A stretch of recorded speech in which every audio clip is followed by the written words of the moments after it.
Hello and welcome to Hour of History. I'm your host, Stephen Bauman, and this week we have part 2 of a 2-part narrative series that's giving us a little break from the interviews on Hour of History. I'm talking about the history of the city Calcutta. Calcutta has a long history, and you're definitely going to want to check out episode 44, in which I talk about the city's origins as a modest fishing village up until its movement towards independence, where we pick it up today. You can find that and many more interesting podcasts at hourofhistory.com, as well as iTunes, Google Play, and a whole bunch of other ways to listen to podcasts. This episode is brought to you by Namecheap. At Namecheap, you can get domain names starting at 88 cents. Head over to hourofhistory.com/Namecheap to register your domain name today. Namecheap makes it easy for you to search for and register your domain name, and as if that's not enough, they throw in free WhoisGuard privacy protection so you can keep your private data hidden from the public Whois database, and 2 free months of private email to manage the new email addresses you set up. So if you are trying to develop your own side hustle, make sure you check out hourofhistory.com/Namecheap so you can get that sexy domain name and you can be ready to go. As for us on Hour of History today, I'm certainly excited about talking about Calcutta again, and I hope you're interested in listening to this episode. I'm bringing together the strands of independence, art, literature, politics, Marxism, and modernity, and trying to comprehend this endlessly fascinating city. So once again, thanks for listening to Hour of History. Enjoy. This is the Hour of History podcast. Our world, anytime, anyplace.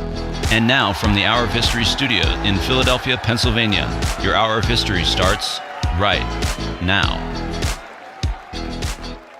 Blessed am I that I am born to this land and that I had the luck to love her. What care if I, queenly treasure, is not in her store, but precious enough is for me the living wealth of her love. The best gift of fragrance to my heart is from her own flowers, and I know not where else shines the moon that can flood my being with such loveliness. The first light revealed to my eyes was from her own sky, and let the same light kiss them before they are closed forever.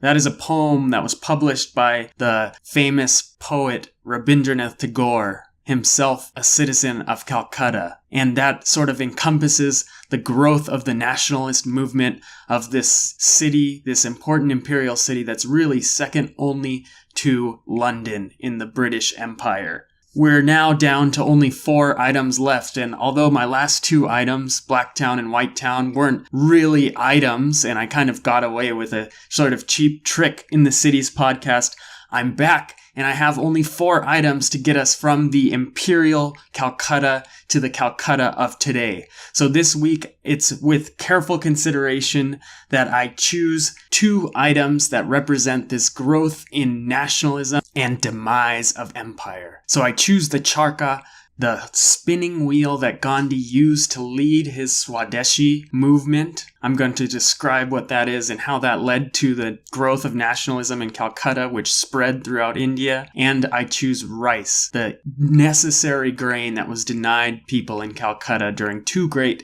famines that happened towards the end of the British rule. So how did we get from this empire that I described was not as separated or segregated as people thought, an empire, an imperial city in which there was a lot of interaction between those who were Indian and those who were British, that had certain advancements for these people, that opened doors for people like Ram Mohan Roy to usher in the Bengali Renaissance? How did they get from there to one of the worst famines in human history? That's what we're going to do, tracing the city of Calcutta's history. So a few important periods happened. Between 1850 and 1904, nationalist leaders begin to rise all throughout India in response to British rule, because in 1857, a very important rebellion, mutiny, revolution, push for independence happens. It depends what side of the coin you're on, but it's been called many different things: the Indian Mutiny, the Sepoy Rebellion, the Sepoy Revolution. Any of these words really work to describe people rising up against British rule all throughout. And when I say British rule, I mean East India Company rule. And one of these events, big events, happens outside of Calcutta by a man named Pandey. He raises up against his regiment outside of Calcutta.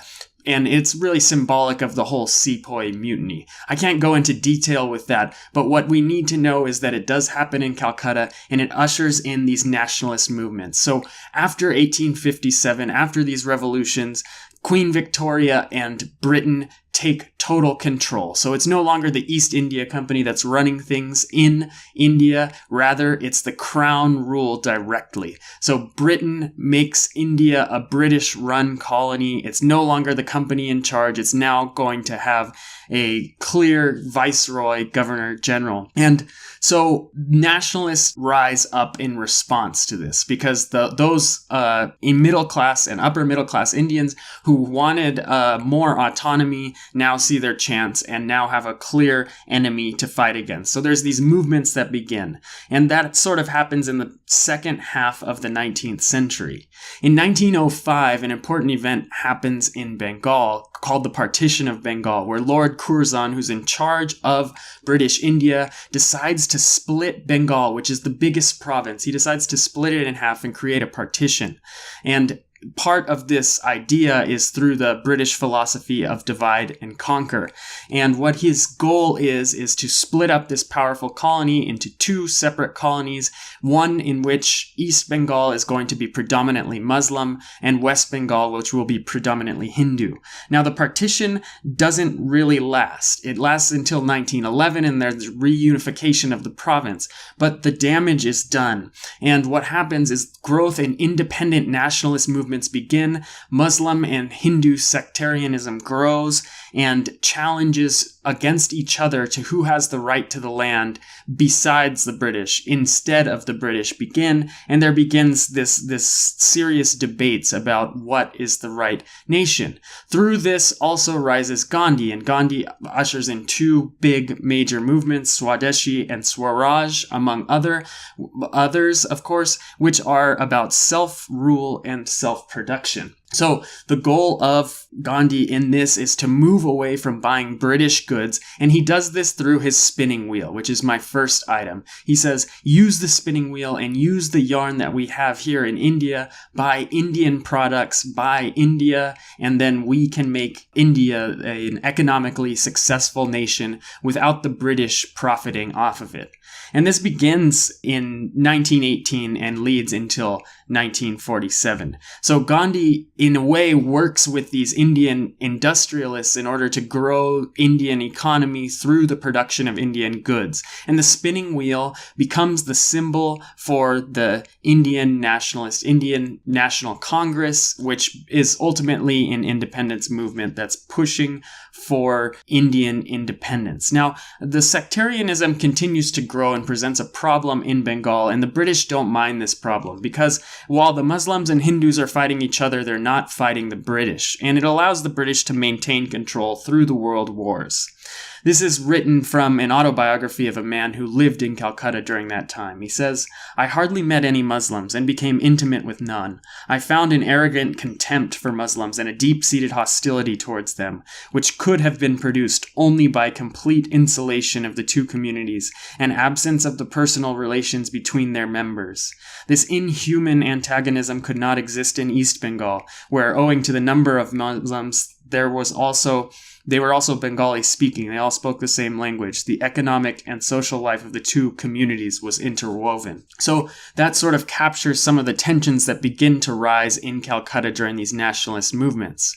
So when I talked about at the beginning, there was a separation between imperial and indigenous that was rather permeable. As time goes on and as the movement against the British begins, there begin to be more stark contrasts and more sectarian divides among the Indians who are sort of jockeying to retake their country from the British. So you have Gandhi, and you have him leading these sort of all India movements, but at the same time, you have other nationalist leaders through the Muslim League and Indian National Congress rising up as well. And a lot of the focal point of the violence that breaks out from these disputes and a lot of the unified protests as well are occurring in Calcutta. Another important politician rises in Calcutta shortly after the Swadeshi movement. His name is Subhas Chandra Bose.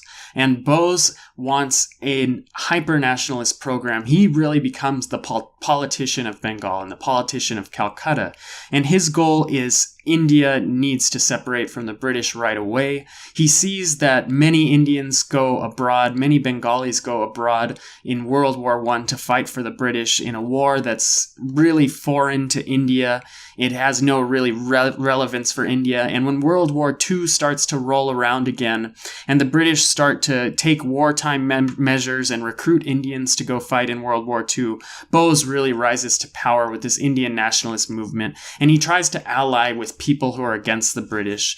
He begins his own Indian nationalist army, and he says this is the time for India to become independent. So a real Indian nationalist independence movement starts in Calcutta. And through the troubles of war, the British have to decide where the food goes. And in 1943, Calcutta and Bengal, after a typhoon happens and destroys the crop, the British direct rice away from Calcutta, and millions of people die. So the staple foods, not just rice, but multiple other staple foods, are directed away from Calcutta, away from Bengal, and regular people suffer and die. Now, one thing about Calcutta that we talked about at the beginning, it's on a river, and it's close to the Bay of Bengal. So there's access to numerous fisheries, and people should be able to fish. But the British were afraid of the Indian Nationalist Army, and they were afraid of people like Bose taking the boats and joining the Japanese, who at this point had already conquered Burma.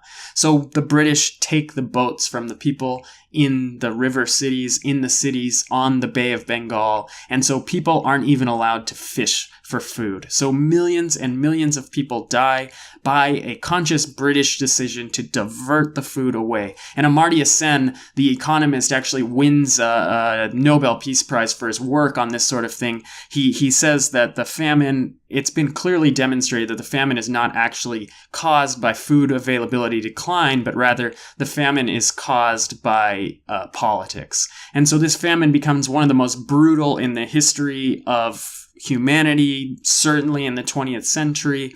And while you have these streams of people pushing for independence in Calcutta, you have millions and millions of people dying of starvation. So these two things, the homespun cloth that remains a symbol of the Indian push for independence, and the lack of abundance in a place, Bengal, that was once called Golden Bengal, Sonar Bangla, because it had so many natural resources, being denied these resources and people starving because of it, really identified sort of the struggles that Calcutta went through towards the end of the push for independence. Now, independence didn't bring a solution to the city. It didn't bring peace to Calcutta, because this sectarianism that I described, dating back to the partition and the British divide and rule policy, and of course the big personalities that wanted their own power, led to enormous communal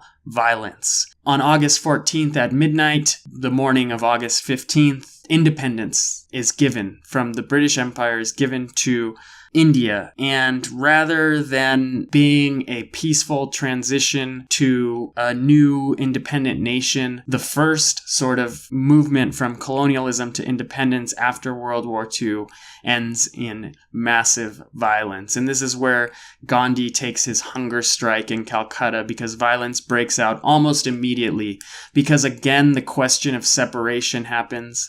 Calcutta, which falls in West Bengal, is majority Hindu, and the division between East Bengal and West Bengal becomes permanent. East Bengal becomes what is East Pakistan, and West Bengal joins the new nation of India. So Calcutta's rather long history of being the most important city in the British Empire, sort of title that began to fade away as time moved on, and the British moved the capital to Delhi and they moved their focus to Mumbai and things like that. Calcutta loses influence in that way, and then it's just racked with communal violence. It's once again cut up into pieces, the province, and Calcutta feels all of this, and it greatly impacts its history for the second half of the 20th century. Now, the famine in 1943 was important for Bengal. It's something that does not fade from memory. It was one of many famines. There were famines in the 19th century, famines in the 18th century, all in Calcutta that dealt with sort of these British changes and reforms that left an imprint not only on the sheer amount of people that died, quarters of the population and even more died each time, but also in the way Calcutta has continued to be viewed as sort of this place stricken with poverty. Now, around the same time, an Albanian nun moves to Calcutta. She doesn't begin her work as we know it yet, but she's there. And this new sort of perspective of Calcutta as this place that needs charity. So how exactly do we get from this fishing village to a modern, globally connected city that's attracting Albanian nuns to come make changes? Well, let's take a look back. I took us through the emergence of this city that has a relatively new beginning, a relatively early emergence on the world, late emergence on the world scale. And we went through this sort of fishing village to British imperial town, to one of the most important cities in the British Empire, then to the turn of the 20th century, where it was beginning to become an important center for nationalism, for Indian nationalism, all the way up through the continued development of the city as a place of Indian identity and a place where Indian nationalist movements, artistic, musical, through film, continued to rise up, despite British efforts to partition it. I talked about how World War II saw some of the most influential Indians, Tagore, Bose, Gandhi, all in the city of Calcutta. The British moved the capital away from Calcutta to take some of this nationalistic energy away from the city. In 1911, an Indian squad beats a British team at football, at soccer. They play barefooted, and Mohan Bagan beats a regiment of British soldiers, and Calcutta just becomes too important and too much of a challenge for the British Empire. So they try to cut it up. They move the capital away, but Calcutta never loses its ability to produce incredible people and incredible things. So for my final two items, for my final two things to think about in this last episode of the Calcutta City in History series is Marxism and modernity. So we ended with independence. In 1947, Calcutta becomes part of this new state of West Bengal, part of India. Calcutta is the capital of West Bengal. Once again, Bengal is partitioned, and with that becomes this enormous mass migration where many Hindus from East Bengal move to West Bengal and India, and those in West Bengal who were Muslims move to the new Islamic state of Pakistan. So before it's Bangladesh, right, it's actually East Pakistan. And so an enormous displacement, human mass migration happens in 1947. And this is just years after the enormous famine that I talked about. Now, a lot happens from the time of independence, and Calcutta sort of earns this reputation, this global reputation that we see now with these dark streets and, you know, the sort of image of the beggar. Mother Teresa, the Albanian nun, moves to Calcutta in the 1920s, and she begins to start her Sisters of Charity there, and all the way up until her Nobel Peace Prize winning 1979, Calcutta begins to develop this global image of poverty. And whether it was the famines or whether it is the sort of separation, the partition of of Calcutta, this sticks in the international mind, and Mother Teresa becomes a sort of like unattachable symbol of the city that I don't think most Calcuttans would probably want to adopt for their city. She does go and work with the suffering, and that's her goal, is to, ferry these people on to the next world, to touch people who have diseases and to help them die with dignity. That's her goal, and there's a lot of controversy around that, and it plays into these other two items that I talked about.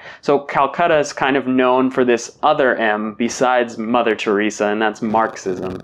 Because Marxism becomes the predominant form of government in Calcutta, and it dominates for a very long time. So in 1970, there's sort of this movement throughout India called the Naxalite Movement. It starts in West Bengal, and that's where it gets its name, Naxalite Movement. And what this movement is sort of a communist, Marxist, Maoist philosophy.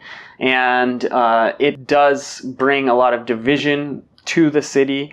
It's not until 1977 that the sort of embers of the Naxalite movement are consolidated into one left front, and the left front wins this election. So the Communist Party of India, a Maoist party, is a Marxist party, is in favor of the sort of reforms that you might expect from a Marxist government. It models itself in many ways after the Maoist style of communism, and it comes to power in 1977. It remains in power for 34 years, which is the longest any communist party remains in power in any democracy or in any place with free elections. So it's rather extraordinary that Calcutta has this communist party in charge. And they enact the sort of reforms that you might expect to see.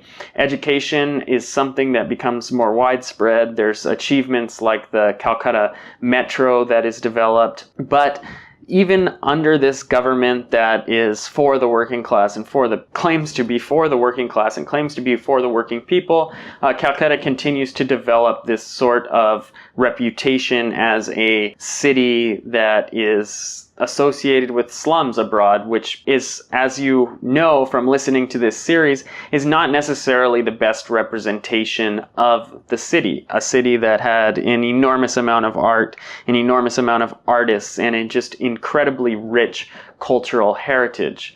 Now, in 2001, Calcutta is renamed Kolkata.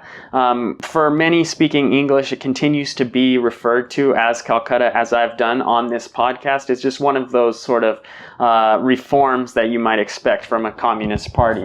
In 1998, Amartya Sen wins a Nobel Prize in economics for his work on the Bengal famine. So Calcutta continues to produce this enormously successful, highly educated class of Indian intellectuals. So that's sort of where the modernity comes out of. So there's an enormous amount of successful thinkers and artists that come from Calcutta, and modernity is something that really marks the city despite its portrayals abroad. One of the most successful Calcuttans is Satyajit Ray, who makes an enormous catalog of films that both show Calcutta and India and Bengal.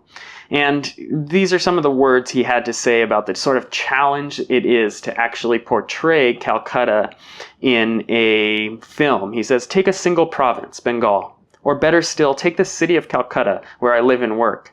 Accents here vary between one neighborhood and another. Every educated Bengali peppers his native speech with a sprinkling of English words and phrases. Dress is not standardized. Although women generally prefer the sari, men wear clothes which reflect the style of the 13th century or conform to the directives of the latest Esquire magazine. The contrast between the rich and the poor is proverbial. Teenagers do the twist and drink Coke, while the devout Brahmin takes his daily dip in the Ganges and chants his mantras to the rising sun. What should you put into your films? What can you leave out? Would you leave the city behind and go to the village where cows graze in the endless fields and the shepherd plays his flute?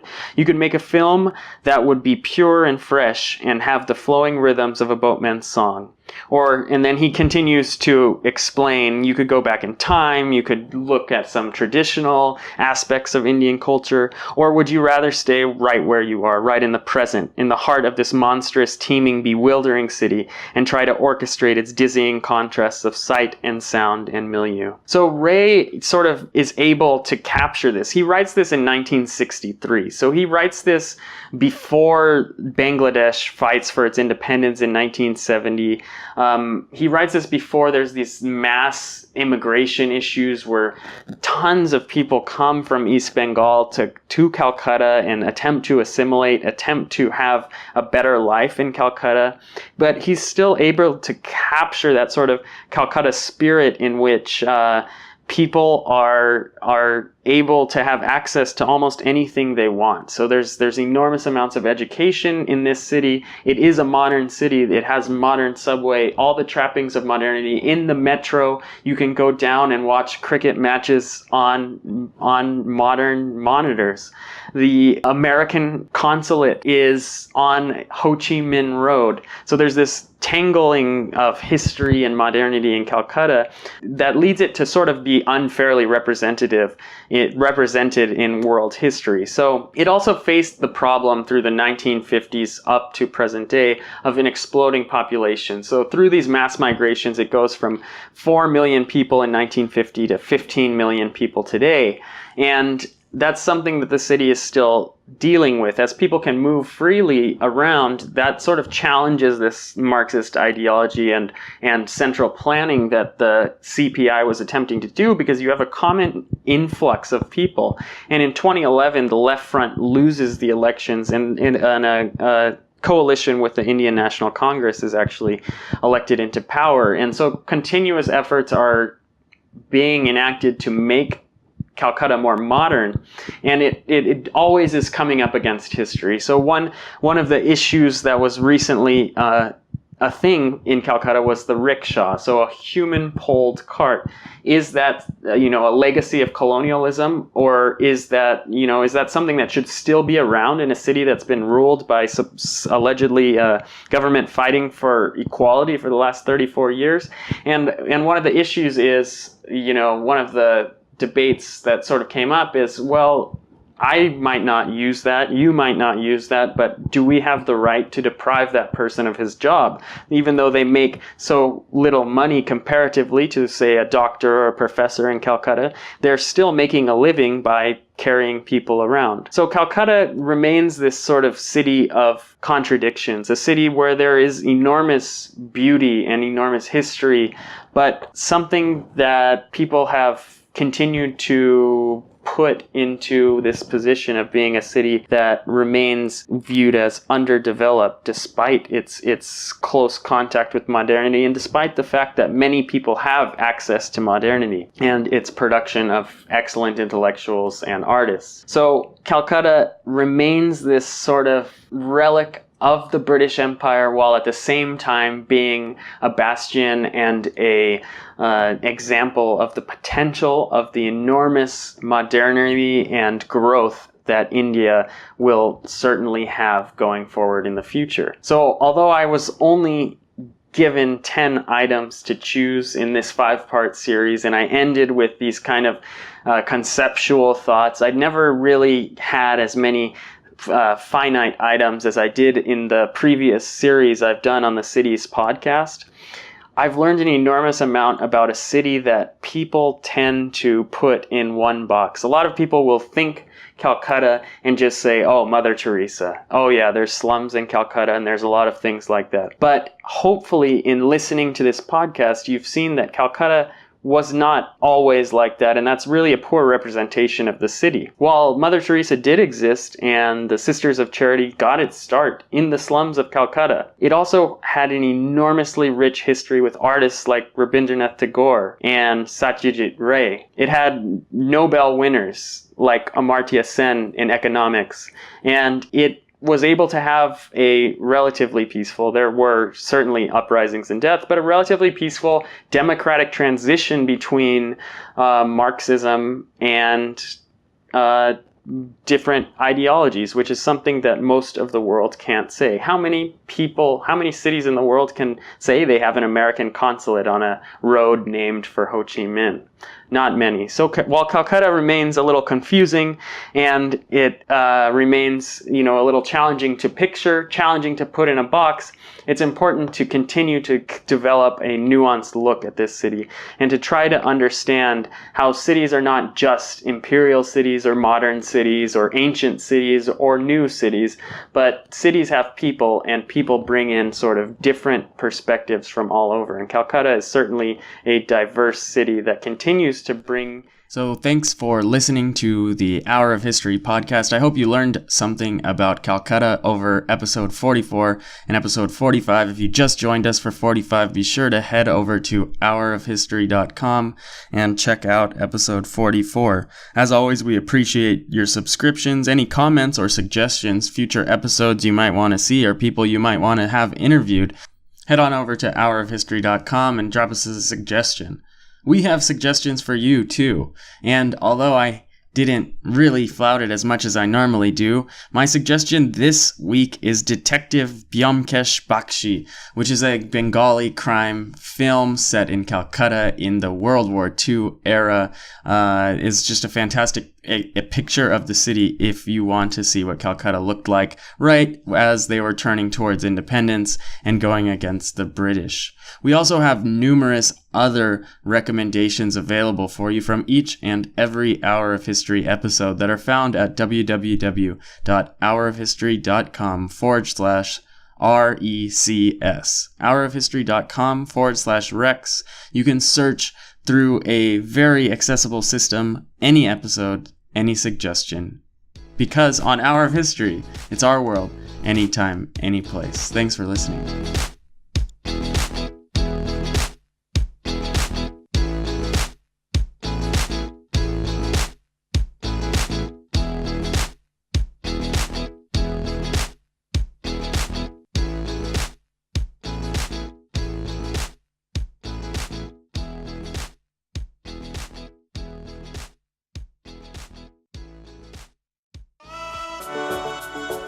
Thanks again for listening. Don't forget to check out our recommendations page at hourofhistory.com/Rex. That's hourofhistory.com/RECS. There you'll find links to the books mentioned during the podcast, and if you choose to purchase one, you'll be supporting the podcast in the process.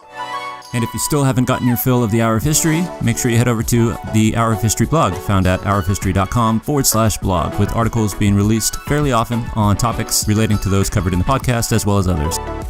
With that, we conclude this episode and hope to have you back for the next one. Take care, and again, thanks for listening to the Hour of History podcast.